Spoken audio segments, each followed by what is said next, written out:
Hello everyone, back again with our annual look at our top 10 movies that we watched in 2024, and we did our video games and books as well, so make sure you check those out.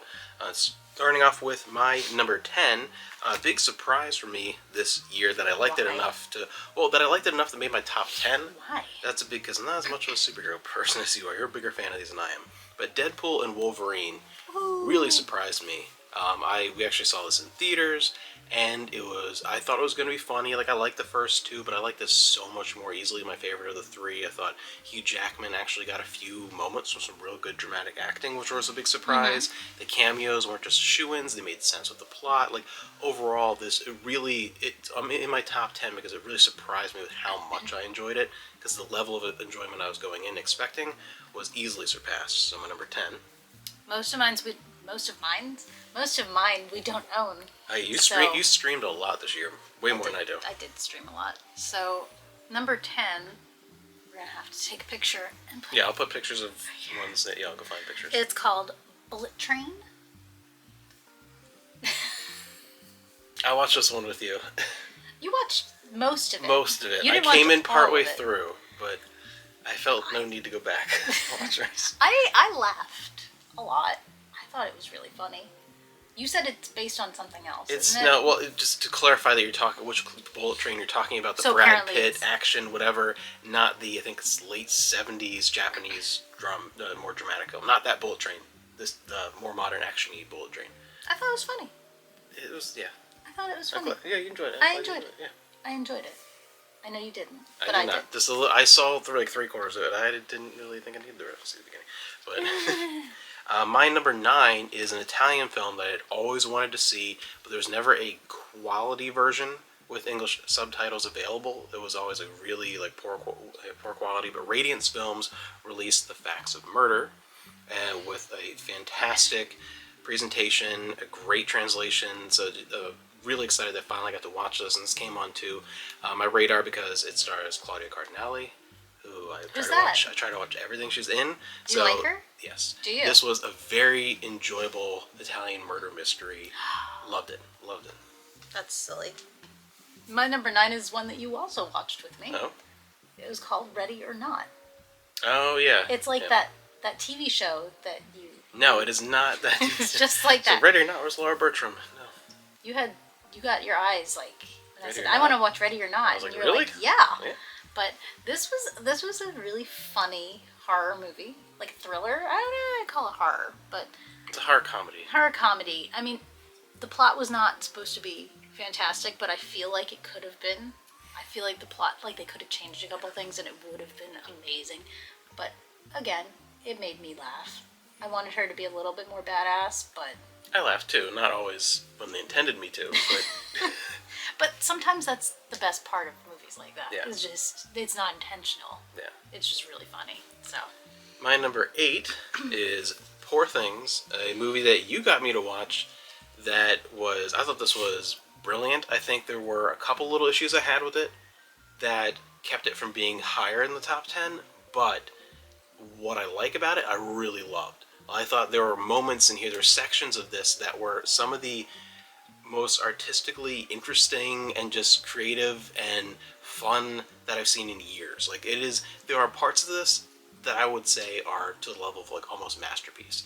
But then there are parts that I'm are a little lacking, not quite where they could be. It's a little more mixed, but overall, I found this to be remarkable. It was a very enjoyable movie. Really, I'm glad you got me to watch it. I'm glad you got me to watch it. It's not going to be for everyone.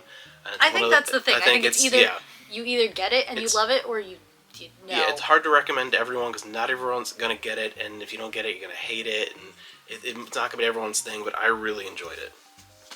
So did I. My number 8 is Guardians of the Galaxy, Volume 3. I liked it a lot more than you. I thought it could have been so good. I think it would have been a better series, like a short, 3 or 4 part, like the Tin Man, one of those TV like a miniseries. Miniseries, yeah. I think that would have been better because you couldn't really get invested in a lot of the characters and the world that they were in. Yeah. And I feel like you were supposed to be.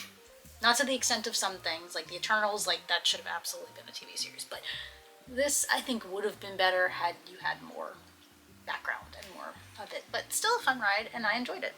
Yeah, that was fun. Again, it was kind of like it was uneven. Was mine. I think everybody, there were parts that were everybody who was in it knew, like, okay, we're just gonna have fun, and that's what it felt like. It felt like fun. My number 7 is Gravity. Don't let go. Really, really good science fiction movie with Sandra Bullock. One that I'd seen previews of when it originally came out, and I just never got a chance to watch it. I never saw it in theaters, never stumbled upon it really on DVD, and I was glad that when I randomly picked this up that I decided to give it a watch, because I found it to be very enjoyable, and something a little different, and something that was science fiction that rides that boundary between realism and kind of enough to where you're engaged and you believe what's happening, but there's enough in there that is fantastical to make it a little more interesting. So I thought it was great, and Sandra Bullock gave a great performance, so I enjoyed She's that. in like the most variety, like Yeah. the weirdest variety. Yeah, we watch a lot of things. Sandra Bullock. We do. Is- I love Sandra Bullock. I think she's great. My number 7 is The Joker. That Which- high? Really? I know you liked it. Yeah. I'm just surprised compared to, yeah. I enjoyed parts of it a lot. I know you didn't. That. This seems to be. Seems to be There's a lot of this year. streaming movies that we watched It's just together not- where you were sitting there and like, that's pretty good. And I'm sitting there. When is this over? I liked a lot of it. I heard that the sequel is not going to be something that I feel like we're you're gonna. like I feel like you're gonna watch it just. Out of I'm going to curiosity. watch just out of it curiosity. when But it comes to something. But I enjoyed it. I thought it was fun. And I think also I had never seen, what was it, Taxi Driver or whatever? Like, I had never seen the movies that it was supposed to be like the inferior version of. So it's a type for of movie in a me, genre you've that- not had experience with. Yes, really. it's not Like, I something think that I'm yeah. very familiar with. So for me, it was entertaining. Yeah, no, I totally get that. So- Yeah, absolutely get that. My number 6, right? From a very recent release, I just watched the Super Spies and Secret Lies collection.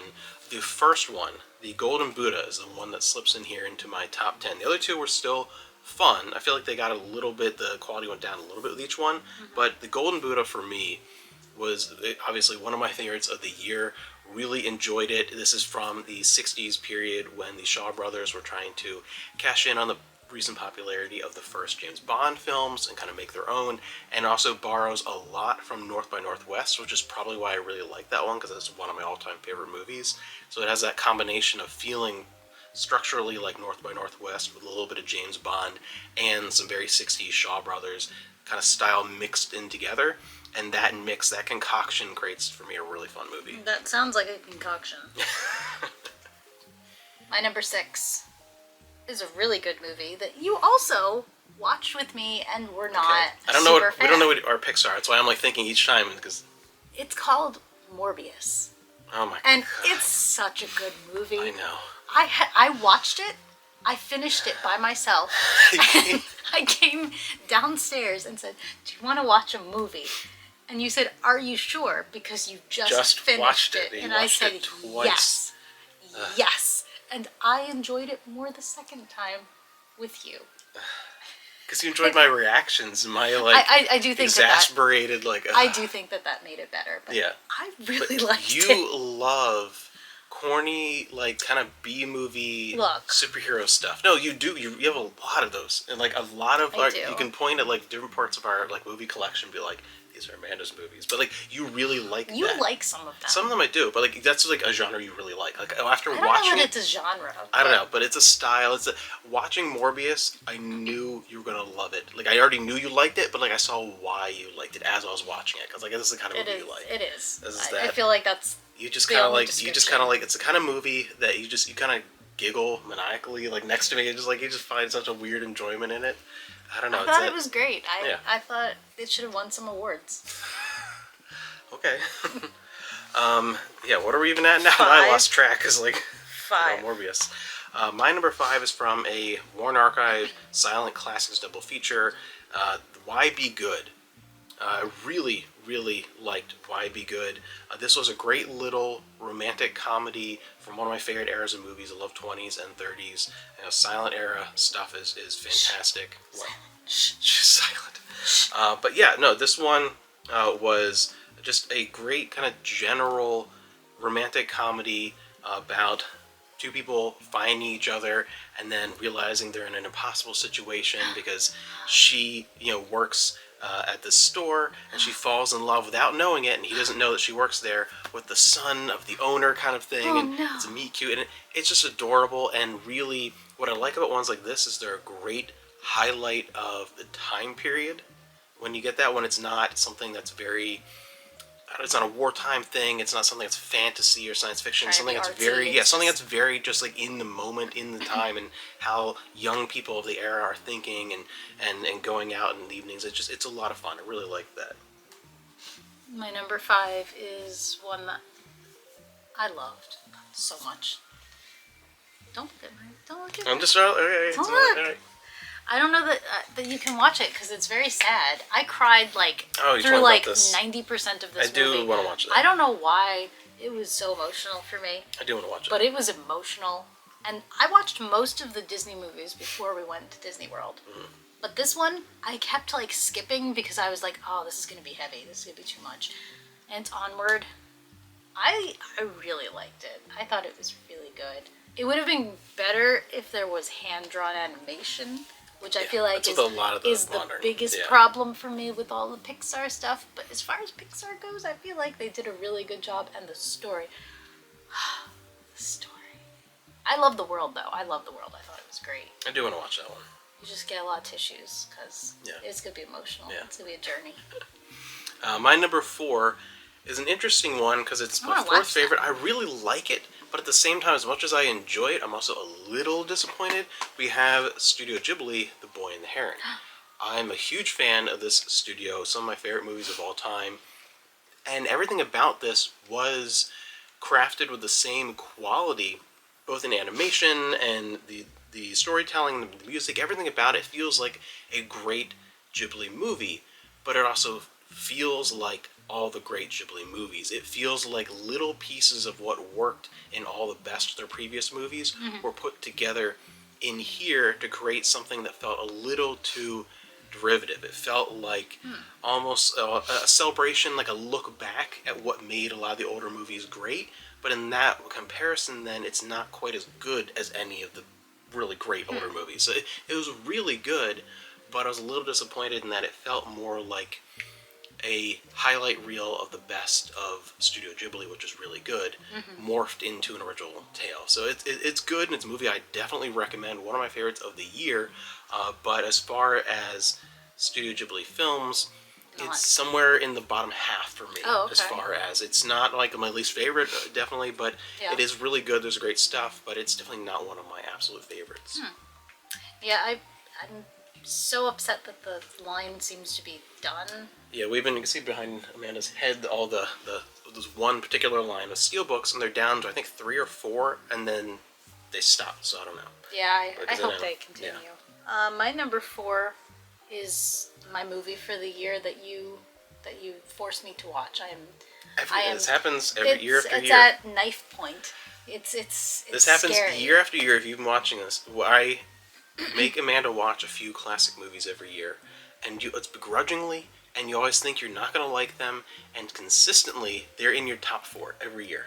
Consistently. Well, I think last year Velociraptor was number 1. It was number 1. That's what I'm saying. They're within your top 4 every year. You're like, you fight me, and I don't know why, because every year you're like, that was one of the best movies. And it's usually an Alfred Hitchcock. I feel Lately, like it's been Alfred always Hitchcock. Alfred Lately, it's been Hitchcock. Alfred Hitchcock. This one I Working feel our way like through. would have been so much better if I didn't know the story. Yeah, it's been And- so but it's spoiled such a, and like, referenced over It's the... Psycho. Yeah. And this one doesn't have a name. It's just Psycho. It's not like Vertigo. It's With your Velociraptor. Vertigo, you call it Velociraptor, yeah. That one is Velociraptor. Right. But this, I mean, it's a really good movie, but it's really hard to get out of your own head and be like, what's gonna happen? I don't know. Like, I yeah. know the ending. Everyone knows the ending. But it's and- good enough that it still made your top 4, It even though is, you knew but- everything. But you watched it when you were younger, Mm-hmm. and you didn't, like, it wasn't a trope that had been done a million times. Yeah, yeah. Which I think would be a completely different experience to be experiencing this Yeah. without the knowledge and without Yeah. the, like, it's You've like the had- Matrix. You've had How, like- 3 decades of being overexposed Yeah. to what Psycho is, and then finally seeing it. Because there were a couple times where I'm like, oh, this has been done so many times, but it hadn't been at this point. Yeah. And to remember that, like, okay, this is the first time, this is the original. And it was really good. And is this Jamie Lee Curtis's Mom? mom? Yeah, which was weird, because, like, she looks a little bit like, it was weird. But I That's why it enjoyed was cool when they got her for Halloween. Okay, whatever. Yeah. Oh yeah, my number 3.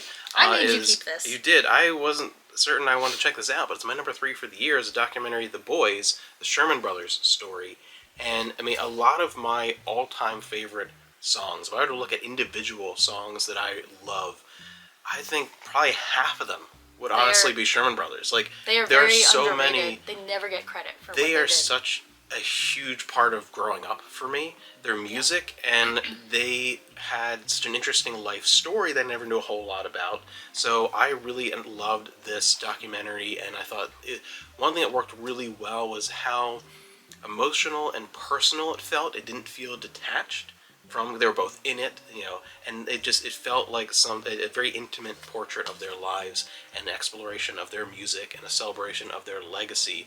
To where this was my 3rd favorite thing I watched this year. That was great. Yeah, I think it's so weird that nobody knows who they are, because It just does feel that way. They just should- from our interactions. they should yeah. be much more Yeah. well known than they are. My number 3 is a little movie. It's called Deadpool and Wolverine, and I love this. Mm-hmm. This was great. I know you liked it too. Yeah, I did but like it. I liked It was it a really more. good movie. It was beautiful. It was such a beautiful thing, and I love that they touch on the franchise fatigue, because that's how I feel in my heart.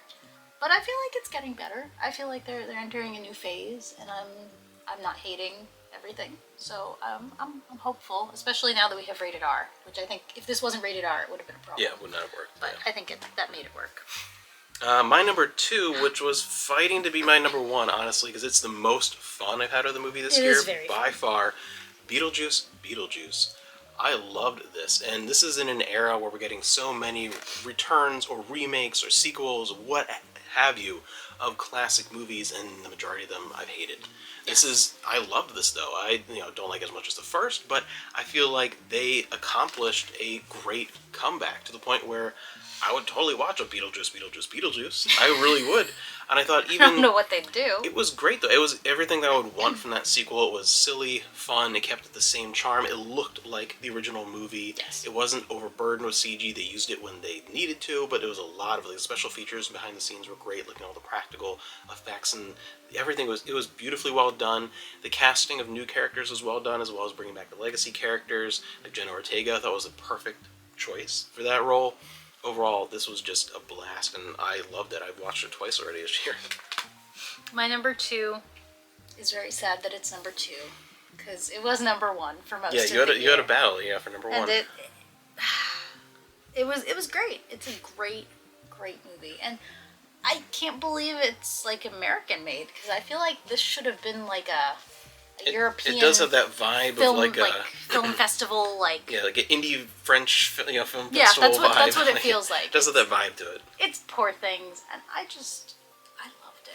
I loved it so much. I feel like it was beautiful. It was so beautiful. And again, like you said, there are parts that go on a little bit too long. There are parts that are just a little too much or a little bit too little that could have been fixed very easily. But the stuff they do well, they do really well. And it feels like something that would be in like an indie film festival type thing that no one had heard of, but everyone's heard of this. Yeah. And I totally, like you said, I totally get the people that don't like it, and that's fine, but I loved it. This was great, so I'm really happy. Yeah, it was a near perfect film. Like, There just a are little some few things, pieces of it, some but things that were like, but really, really good. my number 1, which Same as Beetlejuice, right? I think is a perfect film, but it was Beetlejuice was so hard because they're totally different, because this was a return to one of my favorite childhood movies. Yes. And was very enjoyable. But it was completely different than my experience with a gritty, disturbing, sometimes violent romantic drama in The Shape of Night. Japanese film that I watched this year. It finally got a release from Radiance Films. The 60s, great era of movies that I love. Something that was shot that looks very reminiscent to Wong Kar-wai, who's probably someone you might be more familiar with. So I loved the visual stylings of it and the story. I mean, this is the most emotional movie maybe this year by far. This was the most kind of like fun and joyous, but this one is a gut punch. This story of a young woman who enters a romance that then he turns out to be a member of the Yakuza, and he traps her into a life of prostitution, and the two of them have this weird, disturbing codependence and obsession, and everything ends just so violently, and it's hard to watch in moments, but you can't look away, and then because you're so engaged with the characters, and everything about it is just so human in this raw, just interesting fashion. I loved it. It was one of my favorite movies I've watched in a long time. I feel like that makes Beetlejuice seem really weird on your list. But that's why It's like they were a like really that's why it weird was so weird, because like juxtaposition. this was like very cool. This was like my favorite movie of the year, easily the best movie I watched this year, and my favorite. But then like Beetlejuice was like, it was such a fun return to my childhood that it's like, God, did I like it more? No, but yeah, so that's my number one. My number one is it's the same problem. Yeah. It's Beetlejuice, because, like, objectively, is this better than Poor Things? No, Probably not. but it's a heck of a lot more Have fun. I watched things that are better? Yes, but it's just, and I went into this not wanting to like it. Like, I really didn't think I was going to like this. I didn't think it would make my list. You were more excited about it than I was. Yeah. But it was like, it was just a perfect, fun time. And I don't know why William Dafoe was in top two. That's really funny. It was really weird. But this was really, really well done. And like the people they couldn't get back because they died or whatever, like they did a really good job explaining. And I mean, Danny DeVito was in it. That was amazing. always a treat. But everything about it, like every moment of it, and it was never like overstaying its welcome. It never went too far, which I feel like was a really difficult thing to like balance that. But I loved it. I thought it was great, and it's better than it should be. Like it was way better than it should have been, and I don't know why. Like it's just like tugs on your heartstrings. Yeah, it was fun. If you're a kid who grew up watching the original, I think that's what really sells it. But, I don't know if you Yeah. haven't watched the original, then yeah, it would be but, good. But yeah, so those are our favorite movies two of the favorite. year. No, I Well, didn't watch that. I watched this. No, saying you're number one, my number one. No, this one. But anyway, so our three, because I know you're fighting, we'll say our three favorite movies of 2024, and what were your favorite movies that you watched Yes. this year?